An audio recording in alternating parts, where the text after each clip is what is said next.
Hai teman-teman, nama saya Dia Aulia dari Prodi Pendidikan Biologi semester 3. Di sini saya akan menjelaskan hasil presentasi kami dari mata kuliah Anatomi Fisiologi Manusia tentang sistem kekebalan tubuh atau imun pada manusia. Dosen pengampu Bapak Rusdi Marijal Sarjana Perikanan, Magister Sains. Pada kesempatan kali ini kita akan membahas tentang yang pertama, definisi sistem kekebalan tubuh. Nah, di sini kita akan mempelajari bahwa apa sih yang dimaksud dengan sistem kekebalan tubuh itu. Lalu yang kedua adalah proses sistem kekebalan tubuh. Nah, di sini kita akan membahas tentang proses terjadinya sistem kekebalan tubuh di dalam tubuh manusia.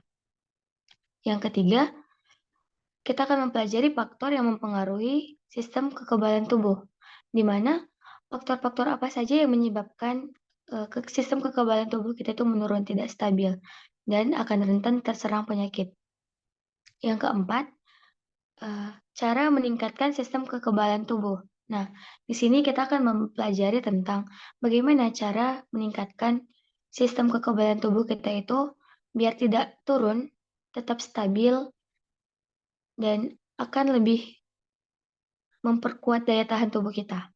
Baiklah, di sini saya akan menjelaskan bagaimana tentang definisi sistem kekebalan tubuh atau imunitas. Yang pertama, imunitas adalah mekanisme perlindungan.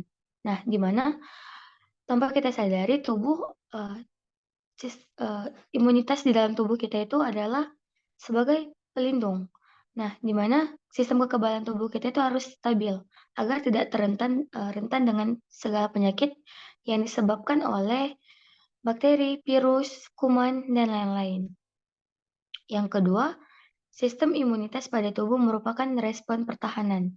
Nah, di sini jika kita berada di daerah rentan debu, pasti tubuh secara otomatis merespon dengan cara kita barsim. Nah, di situ kita tahu bahwa sistem imun kita sedang bekerja dan melakukan tugasnya. Berikut adalah fungsi utama sistem imun menurut Otto SE pada tahun 2005 di halaman 445. Yang pertama adalah pertahanan terhadap organisme penyerang. Sistem imun menyusun pertahanan agar organisme penyerang seperti kuman, bakteri, dan lain-lain tidak begitu mudahnya masuk dan menyebabkan penyakit bagi kita. Yang kedua, sebagai homeostasis, di mana homeostasis ini adalah pembuangan sel yang mati. Ternyata sistem imun juga bekerja pada sel-sel yang mati. Dan yang ketiga adalah surveillance, di mana surveillance ini adalah pembuangan sel mutan. Sel mutan itu adalah sel-sel seperti yang tidak dibutuhkan lagi oleh tubuh dan dicegah oleh sistem kekebalan tubuh atau di sini saya akan menjelaskan fungsi dan peranan sistem imun. Yang pertama adalah sistem kekebalan tubuh berperan penting untuk melindungi kita dari infeksi virus, kuman, bakteri, dan lain-lain. Di mana jika imun kita stabil, penyakit tidak akan mudah menyerang kita. Tapi jika imun menurun, maka penyakit akan mudah mengenai kita. Contoh penyakit yang akan mudah mengenai kita yang disebabkan oleh infeksi virus, bakteri, kuman, dan lain-lain, antara lain yaitu flu, pilek, dan tifus. Yang kedua adalah dalam kehidupan kita tanpa kita sadari, kuman di sekeliling kita akan mudah masuk melalui udara pernafasan ataupun makanan yang kita makan tetapi tidak bersih dan higienis. Yang ketiga, sistem kekebalan tubuh dapat menjaga tubuh agar tetap terlindungi dari kuman, bakteri, virus, dan lain-lain. Yang keempat, proses terbentuknya sistem kekebalan tubuh dimulai sejak dari awal kelahiran hingga usia 1 tahun. Sebagai balita kita pernah disuntikan yang namanya imunisasi. Itu bertujuan agar imun kita tetap terjaga dari mulai balita. Yang kelima, pertumbuhan dan perkembangan bayi ditentukan oleh pemberian ASI.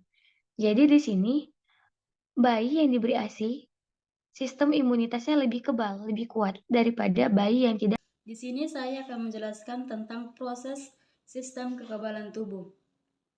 Jadi sistem imunitas pada bayi dan orang dewasa ini berbeda karena bayi dilahirkan dengan sistem kekebalan tubuh yang belum matang.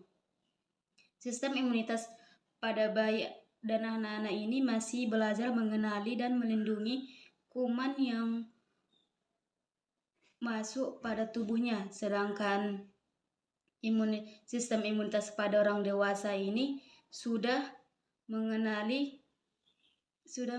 jenis kuman yang masuk dan segera menyerangnya begitu kuman masuk ke dalam tubuhnya, sehingga anak lebih mudah terinfeksi kuman-kuman sehingga mengalami demam ataupun batuk, pilek. Di sisi lain, anak mendapatkan antibodi bawaan dari ibu selama masa kehamilan. Akan tetapi hanya sebagian anak yang membawa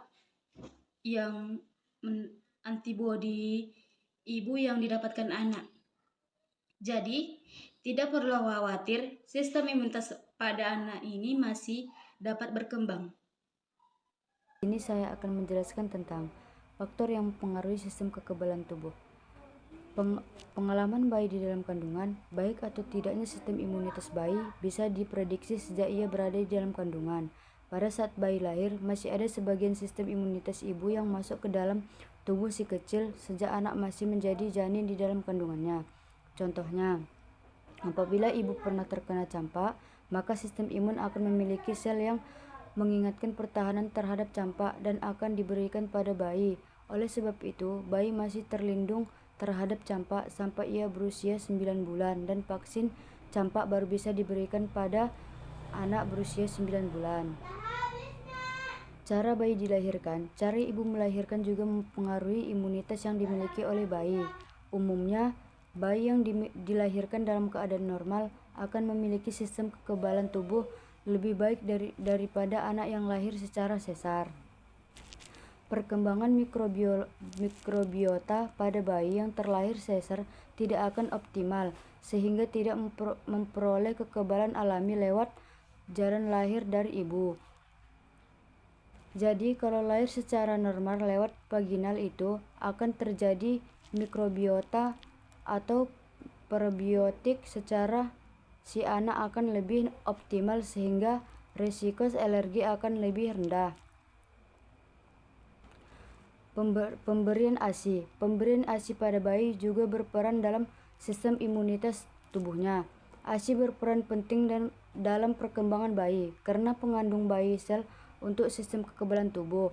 Sistem bayi semakin tumbuh besar, maka akan ada imunitas adaptif. Jika anak terpapar kuman tertentu, maka anak sudah memiliki sistem pertahanan karena diberikan ASI. Cara meningkatkan kekebalan tubuh bagi anak, yang pertama, pemberian ASI eksklusif. Yang kedua, menjaga nutrisi yang diberikan kepada anak. Yang ketiga, melakukan imunisasi lengkap dan tepat waktu. Keempat, melakukan pola yang tepat dalam merawat anak. Yang kelima, memberikan suplementasi yang sesuai dengan anak dan dibutuhkan oleh anak. Yang kelima, memberikan makanan-makanan yang bernutrisi dan bergizi sesuai kepada anak. Baiklah, saya akan membacakan bagaimana cara meningkatkan imun tubuh atau kekebalan tubuh. Yang pertama, menjaga kebersihan diri dan lingkungan sekitar tempat tinggal. Yang kedua, mengkonsumsi makanan bernutrisi, bergizi, dan seimbang. Yang ketiga, menjaga pola tidur, yaitu tidur secara teratur, sesuai jam yang ditentukan, di bawah jam 11 malam. Yang keempat, menghindari makanan dan olahan cepat saji. Yang kelima, melakukan olahraga ringan secara rutin.